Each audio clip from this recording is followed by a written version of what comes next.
Juanma, bienvenido a la SEPOR como todos los años. Muchas gracias, ya esto yo creo que es mi tercera vez ya, por lo menos. Te voy a Sí, poner esto así bueno, bien. bueno. Juan Manuel, me encanta verte. Juan Manuel Herrero trabaja para la empresa que en España decimos PIC, en el Ujú, resto del mundo la definen como PIC exactamente. y, y va a hablar sobre las líneas maternales de futuro, ¿eh? Y bueno, Juan Manuel es veterinario, licenciado y doctor en veterinaria y he tenido el gusto de estar con él en la facultad cuando hacía yo un máster de producción en la facultad de veterinaria. Que queda lejos ya, ¿eh? Sí, ya queda lejos, luego, bueno, pues ya está. En fin, era yo un poco más joven, sí. Cuando quieras, Juan Manuel, encantado de tenerte en la SEP. Muchas gracias, Manolo. Y gracias por la oportunidad, a SEPOR, de otro año más, a hacer una presentación. Y hoy lo que voy a hablar es de cómo está trabajando PIC para definir las líneas maternas del futuro. Entonces, vais a ver en la presentación que voy a hablar de un antes y un después del 2 de julio del 2018, ¿vale? ¿Por qué? Porque a partir del 2 de julio del 2018, PIC tuvo acceso a nuevas líneas genéticas hiperprolíficas de origen danés, y en esta presentación os voy a explicar cómo hemos trabajado con estas nuevas líneas genéticas, en sentido de cómo las hemos expandido, hemos aumentado la contingencia. Luego os hablaré de cómo hemos incluido esos nuevos genes en nuestro programa genético, detallaré qué caracteres vamos a seleccionar. Y finalmente haré algunos comentarios y alguna discusión de por qué resulta beneficioso trabajar con varias líneas genéticas o por qué puede resultar beneficioso de cara al futuro, sobre todo. Vale, antes del 2 de julio del 2018, PIC trabaja con dos líneas maternas, Landras, lo que llamamos L02, Larguite, lo que llamamos L03, y que las cruzamos para producir nuestra F1, la Cambro. Esto es un producto que está funcionando desde hace muchos años y bueno, cuyo objetivo de selección, prolificidad, pero teniendo muy presente que sea un animal rentable y un animal robusto. Si queréis hacerlo muy corto, bajo coste del lechón destetado. Y así hemos trabajado durante muchos años, ¿vale? Hemos tenido periodos de mejora genética más o menos rápida en el pasado, pero ahora, justamente ahora, sobre todo desde que la genómica empezó a funcionar, la velocidad de mejora de estas líneas es la más rápida que hemos observado. Está siendo. A día de hoy se genera un potencial genético cada año muy grande de estas líneas. ¿Qué ocurre en el 2 de julio del 2018? PIC entra en una relación estratégica con Molevan. Molevan es un núcleo genético danés que tenía una relación en el pasado con Danaval. Esa relación se termina, con lo cual PIC puede acceder de forma exclusiva a esos genes. Genes de líneas maternas hiperprolíficas, Landras y Larguite, y también Duroc. Claro, esto significa que, por un lado, PIC entra en el mercado danés, que estaba un poquito, se nos resistía en el pasado, además refuerza su suministro en Europa, y lo que resulta muy interesante, y de lo que más voy a hablar en esta presentación, es que tiene acceso a nuevos genes que permiten un cambio en una aceleración de nuestro progreso genético en general. Es decir, después de 2 de julio del 2018, tenemos dos nuevas líneas maternas en nuestro portafolio, que las vamos a llamar, para seguir más o menos coherencia con las anteriores, L04 la Landras, L05 la Larguite. Y entre las dos producen un producto que vamos a llamar X54, para no complicar mucho el asunto. Un producto que se caracteriza por ser muy hiperprolífico. ¿De acuerdo? Y a partir de aquí trabajamos. A día de hoy, después del 2 de julio del 2018, tenemos 4 líneas maternas muy diferenciadas entre sí, ¿vale? Tened en cuenta que, aunque hablemos de Landras, Larguite, son poblaciones que han estado separadas durante muchísimo tiempo, bajo objetivos de mejora genética totalmente diferentes. Y esto implica que existe una variabilidad que tú puedes utilizar para sentar unos pilares fuertes y sólidos con los cuales trabajar y de alguna forma definir las líneas maternas del futuro en función de cómo el mercado vaya a cambiar. Con lo cual, tenemos unas nuevas líneas maternas que tenemos que integrar en nuestro programa, ¿vale? Y aquí tenemos una serie de puntos críticos sobre los que tenemos que trabajar. Tenemos que expandir esa población, tenemos que ganar en contingencia, tenemos que incluir esos genes en nuestro programa genético porque no hemos adquirido estos genes para dejarlos tal cual está. Nuestra idea es mejorarlos. ¿Qué caracteres tenemos que vamos a mejorar? Y vamos a evaluar el beneficio potencial de combinar esas líneas. ¿De acuerdo? Vamos a ver cada uno de estos puntos en detalle, uno por uno. El primer paso. El primer paso hay que tener en cuenta que PIC es una empresa global, ¿vale? Es una empresa que tiene cierto volumen de demanda de productos y tener una sola granja, pues de alguna forma no es suficiente, no nos va. Con lo cual el primer paso fue una expansión de estas nuevas líneas maternas, estos genes, en diversas partes del mundo. ¿Vale? De esta forma ganamos en volumen de animales que nos permitirá aumentar la intensidad de selección y nos permitirá satisfacer esa demanda. Al mismo tiempo, nosotros vamos a generar cierta contingencia, porque tener hoy en día todos nuestros animales en una granja, es decir, todos nuestros genes en la misma cesta, teniendo en cuenta tiempos de peste porcina en Europa y todas las enfermedades que ya conocemos y pueden afectar a una granja, pues no nos sentimos cómodos. Con lo cual, el aumento, la mayor contingencia es para nosotros fundamental. Por eso a nivel de hoy, o sea, a día de hoy, tenemos granjas élite. Granjas élite son núcleos de selección en distintas partes de Europa. Tenemos en Dinamarca, Móleva, que ya he hablado un poco. Tenemos en España, en Rusia, en Alemania y en Irlanda. Y también en Estados Unidos. En total, en Europa tenemos unas 3.200 cerdas nivel élite. ¿Vale? Cuando digo nivel élite, hablo de animales puros, granjas que hacen un 100% de cubriciones en pureza y que están sometidos a un programa genético muy fuerte, una altísima tasa de reemplazo, etc. ¿Vale? También estas poblaciones élite tan grandes nos permiten aumentar la intensidad de selección. Recordad siempre que la intensidad de selección es fundamental para acelerar la mejora genética. Y cuanto más aceleremos la mejora genética, los animales que pongamos en sistema del cliente, en granja, tendrán un valor genético más alto. Con lo cual es muy importante.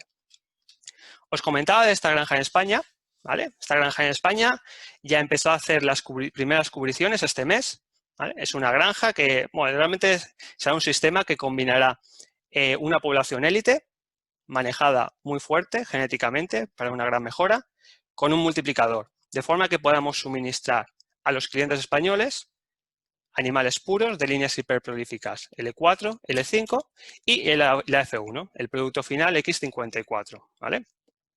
Esta granja trabajará con una exhaustiva recogida de datos y se recogerán muestras de ADN para la genómica, ¿vale? Por supuesto, esta granja está siguiendo las recomendaciones de los servicios genéticos de PIC y de los servicios sanitarios.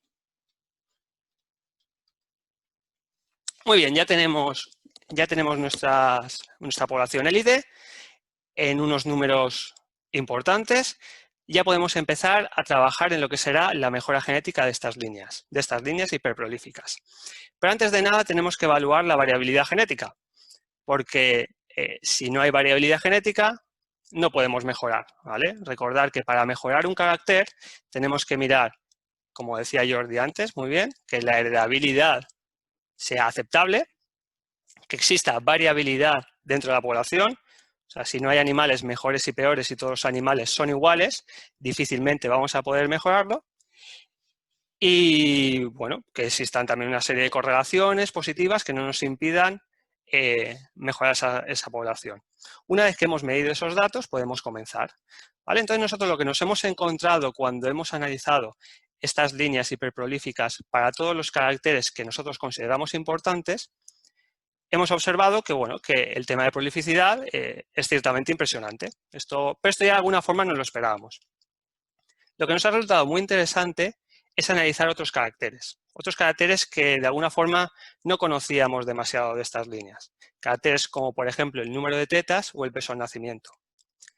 Si nosotros miramos las medias de estos caracteres, pues, a priori no impresionan mucho. Pero si nos centramos en este top 10% de animales, sí que los datos son interesantes. Y os quiero recordar que en mejora genética, cuando hablamos de mejora genética, lo que hoy es un top 10% a nivel de núcleo, mañana podría llegar a ser una media de toda la población. Con lo cual es muy interesante que exista esta variabilidad. Con lo cual, ya tenemos nuestra población. ¿Qué caracteres vamos a meter en nuestro programa de selección? ¿Vale? Todos estos son los caracteres por los cuales a día de hoy mejoramos estas líneas hiperprolíficas. Fijaos que hay unos que están en grises. Estos que están en grises son caracteres de los cuales teníamos los datos desde el primer día. Es decir, que pudimos empezar a mejorarlos. Son caracteres, sobre todo, relacionados con hiperprolificidad. Pero a la vez, según empezábamos a mejorar estos caracteres, comenzamos a medir otros caracteres que no conocíamos previamente, ¿vale? Estos son los caracteres que he marcado en verde. Para poder meter un carácter nuevo en mejora genética, necesitas medirlo durante un tiempo. Estuvimos durante un año midiendo estos caracteres y ahora los hemos incluido en el índice. Fijaos que estos caracteres van en línea con lo que podríamos llamar un producto, una cerda más funcional.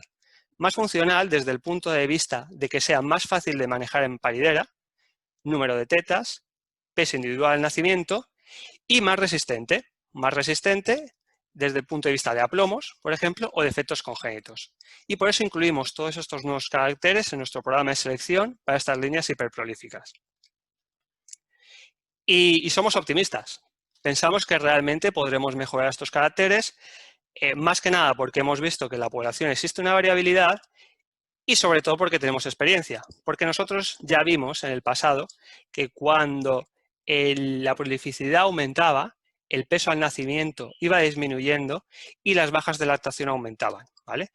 Por ello, más o menos en el 2013 incluimos este nuevo carácter, peso al nacimiento, lo incluimos con bastante peso en el índice y la respuesta a la selección ha sido muy buena. Los resultados que vemos son muy, muy buenos. El porcentaje de lechones de menos de 900 gramos, que es como un parámetro que utilizamos para de alguna forma medir la homogeneidad de las camadas, ha ido bajando año tras año desde el 2014 y continúa bajando este porcentaje.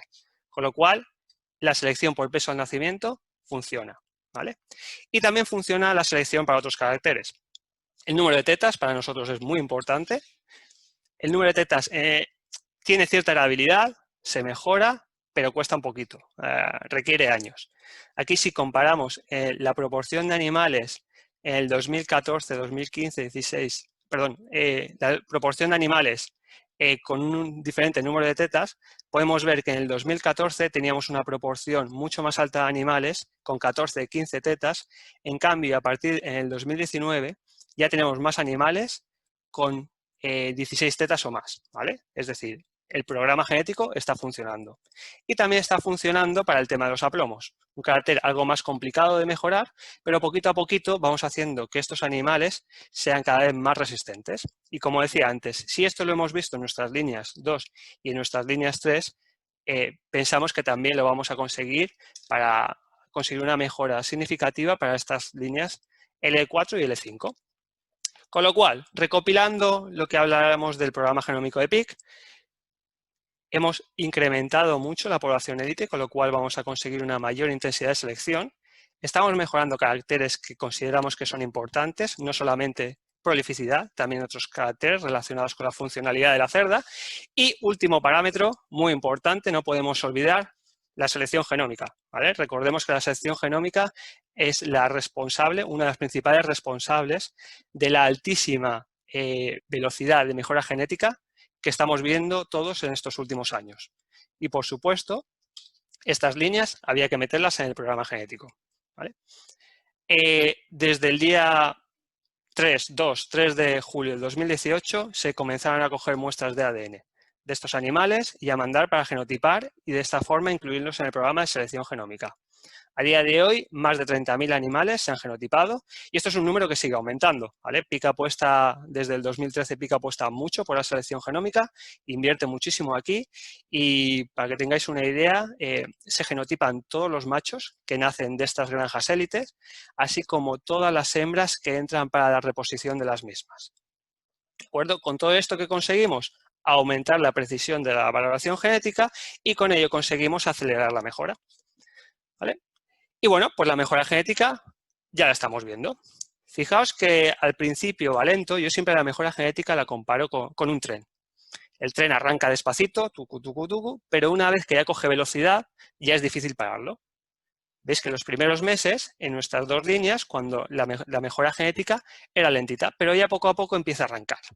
Es decir, a día de hoy, a nivel de núcleo genético, ya estamos mejorando líneas hiperprolíficas, tanto a nivel de prolificidad como a nivel de otros caracteres, tetas, aplomos, peso de nacimiento, etc. Es decir, que cuando la mejora nosotros la vemos a nivel de núcleo genético, a nivel de élite, sabemos que esa mejora llegará a las granjas comerciales. Es una cuestión de tiempo. Y por último, el último punto que quería discutir, evaluar el beneficio potencial de combinar estas líneas. Es decir, de alguna forma, ¿tiene sentido tener 4 líneas maternas? Primero, lo primero que tenemos que hacer es pensar que cada productor es diferente. Cada productor va a tener una ventaja competitiva y en nuestra experiencia nosotros lo que observamos es que nuestros clientes, los productores, tienen distintos objetivos y distintas preferencias. ¿Vale? Pues aquí os he hecho un gráfico en el cual tenemos una parte más oscura donde interpretamos, yo creo que estaremos casi todos de acuerdo, en que un cliente que esté en esta zona de alto coste de producción y baja prolificidad, no va a estar demasiado contento, ¿de acuerdo? Así como tampoco lo estaría un cliente que tiene buenas prolificidades, pero costes de producción muy altos, ¿vale? Ahora bien, nosotros podemos tener dos tipos de clientes, dos tipos de productores totalmente diferentes entre ellos y los dos estar contentos. Productores que tengan una alta prolificidad y aceptables costes de producción o productores que tengan una prolificidad aceptable y costes de producción muy bajos. Clientes diferentes, pero los dos contentos. De esta forma, tiene sentido tener dos productos diferenciados. Ahora bien, ¿qué va a pasar de cara al futuro? Esta variabilidad genética que obtienes al combinar 4 razas, o sea, al tener 4 razas en tu portafolio, 4 líneas genéticas, perdón, te genera una variabilidad que te permite responder a cambios en el futuro. Y esto es una cosa que yo explico siempre a los clientes cuando les doy alguna charla de genética o cuando les explico algo. En genética la variabilidad es fundamental para poder adaptarse a cambios del futuro. De esta misma forma, tener una variabilidad genética como esta que veis aquí en la pantalla es muy importante, consideramos que es muy importante para poder responder a cambios futuros del mercado. Porque nosotros no sabemos si el día de mañana los productores se van a decantar por un tipo de producto solo o si se van a decantar por un tercer tipo de producto. No lo sabemos, pero lo que para nosotros sí que es importante es estar preparado para ellos, ¿vale? Y de esta forma estamos mejorando estas 4 líneas, cada una de ellas.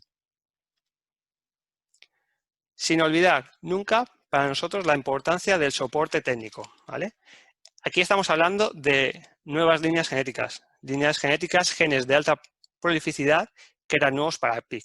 De forma que nuestros servicios técnicos, nuestros servicios sanitarios, han estado aprendiendo desde el primer día. E incluso hemos contratado nuevos veterinarios que ya tenían cierta experiencia con estas genéticas hiperprolíficas.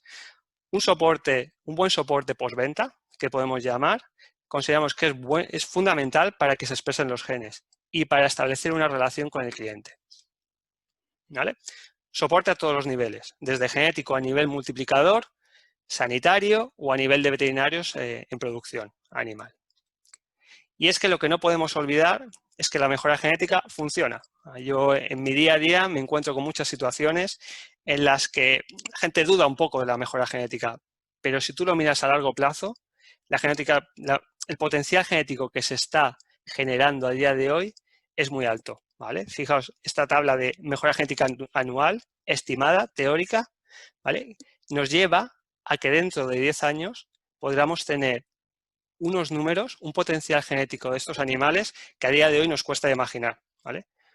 Nuestra intención y lo que nosotros queremos es dar ese soporte técnico, trabajar juntos de forma de que esta expresión, o sea, que este potencial genético se exprese lo mejor posible y en su mayor posibilidad a nivel de granja del cliente. Y con ello, muchas gracias por su atención. Juanma, muchas gracias por tu presentación. Yo tengo dos cuestiones. Una es que he visto lo de las hernias umbilicales y has pasado de pasada. Nosotros estamos muy preocupados con las hernias umbilicales porque verdaderamente, aunque existe un factor de manejo y de manejo sobre todo en maternidad, de hacerlo bien, no sabemos si hay una correlación, al igual que está claro que en las hernias escrotales sí la hay. ¿En las umbilicales habéis encontrado vosotros una correlación importante entre la genética y la presentación de umbilicales? La respuesta corta es no.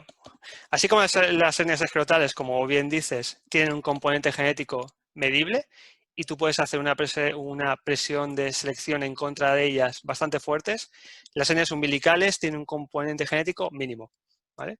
Nosotros metemos lo que de alguna forma rascamos lo que podemos ahí. Porque el componente ambiental es demasiado grande. Nosotros lo tenemos en el índice de forma de intentar que no suba, intentar que no aumente, ¿vale? Pero no podemos ejercer una presión muy alta porque las heredabilidades son mínimas. Muy bien. Y otra cosa que he visto en tu presentación, en lo que presentas del top 10 de los núcleos, en donde hay un incremento importante de la prolificidad y una pérdida mínima de peso al nacimiento. Esto, ¿cómo lo vais a hacer para que tengamos muchos lechones gordos? ¿Vale? Ten en cuenta que ahí ponía el top 10%, pero los mismos animales que son top 10% en prolificidad puede que no sean top 10% en peso al nacimiento. ¿Vale? ¿Ahí me sigues?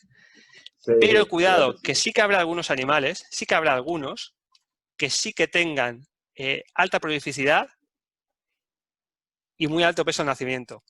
Claro, esto implica cuando tú metes más caracteres en el programa, implica que la mejora genética va un poco más lenta. Si tú te centras solamente en un carácter, lo apretarás y lo mejorarás rapidísimamente. Si tú te centras en 2 caracteres, irás de una forma un poco más balanceada.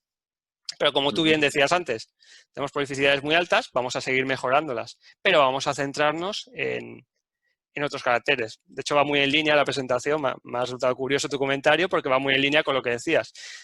¿Para qué tanta prolificidad si luego se nos mueren los lechones? Pues bueno, es algo que nosotros en nuestra filosofía de mejora genética lo tenemos muy en cuenta y de ahí has visto que ya están metidos en los programas de selección. Lo que me ha gustado más también es el número de tetas, porque aunque digas que vales para es verdad, porque aligeras el manejo de lo que es una paridera y la creación de nodrizas, es que es un problema sanitario. Las nodrizas son un problema sanitario importantísimo y cuanto menos nodrizas tengamos, mucho mejor. Con lo cual, cuanto menos lechones se meneen en una paridera, muchísimo mejor sanitariamente van a ir después. Entonces, eso creo que lo tenéis puesto y que lo conseguiréis, ¿no? Hacer que tengan 16 tetas, aunque ¿qué va a pasar? Claro, Vosotros sois los exactamente. jefes de la genómica. De ahí viene ese concepto que te comentaba de funcionalidad. Funcionalidad desde el punto de vista de que sea más fácil de manejar el animal. Y uno de los factores para que sea más fácil de manejar es que tengas que mover menos lechones, ¿vale? Las tetas es un factor fundamental. ¿Conseguiremos 16 tetas? Bueno, no me cabe la duda. ¿Nos llevará 5 años? Probablemente nos lleve 5 años en conseguirlo, pero si lo hemos conseguido, lo hemos visto con nuestras líneas L02 y L03, que llevamos muchísimos años trabajando, ¿por qué no lo vamos a conseguir con estas? Pues muy bien. No veo yo más preguntas. Juanma, yo qué sé, si hay alguna, pues ahora te la escribirán y podremos contestarla. Me has dejado matado con esto de las hernias porque yo pensaba que ya habíamos acabado con ellas, pero no. Seguiremos con las hernias. Bueno, poco a poco. Algo encontraremos. Muchísimas gracias, Juanma. Gracias a ti, Manolo. Y bueno, pasamos.